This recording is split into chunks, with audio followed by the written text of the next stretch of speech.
எஃபர்ட்டே இல்லாமல் ரொம்ப ஈஸியாக நல்ல பக்கமான டேஸ்ட்டில் மீன் குழம்பு வைக்கலாம் வாங்க. ஃபஸ்ட்டு புளி தண்ணியில் மீன் குழம்பு மசாலா, மிளகாய்த்தூள், மல்லித்தூள், அப்புறம் உப்பு, அப்புறம் கருவேப்பிலை போட்டு நல்லா மிக்ஸ் பண்ணி வச்சுக்கலாம். இந்த வெங்காயத்தையும் பூண்டையும் உரித்து வச்சுக்கலாம். பெரிய வெங்காயம் ஜீரகம் போட்டு அரைச்சிக்கலாம் குறைன்னு. அப்புறம் தக்காளி நல்லா கையில் இப்படி பசைஞ்சு வச்சுக்கிட்டு வானலில் நல்லெண்ணெய் ஊற்றி அப்புறம் குக்கிங் ஆயில் போட்டு அப்புறம் கடுகு, அப்புறம் பூண்டு, சின்ன வெங்காயம், நம்ம அரைச்சி வச்சுருக்க வெங்காயம், அப்புறம் தக்காளி போட்டு நல்லா வதக்கிட்டு நம்ம வச்சுருக்க அந்த மிக்சிங் இருக்குல்ல அதை எடுத்து ஊற்றிட்டு குழம்பு நல்லா கெட்டியானதும் மீன் போட்டு, எந்த மீன் போட்டாலும் மீன் போட்டு ஒரு 10 மினிட்ஸ்லேயே குழம்பு நிறுத்திடணும். இல்லைன்னா மீன் ஓவர் குக் ஆகிடும். உங்கள் வீட்டுக்கு திடீர்னு கெஸ்ட் வந்துட்டாங்கன்னா நீங்கள் இந்த குழம்பு பட்டுன்னு வச்சிடலாம்.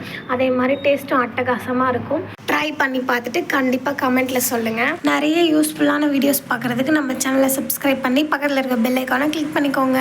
நம்ம சேனலை சப்போர்ட் பண்ணுங்கள். Okay, love you all. Bye dears. Tata.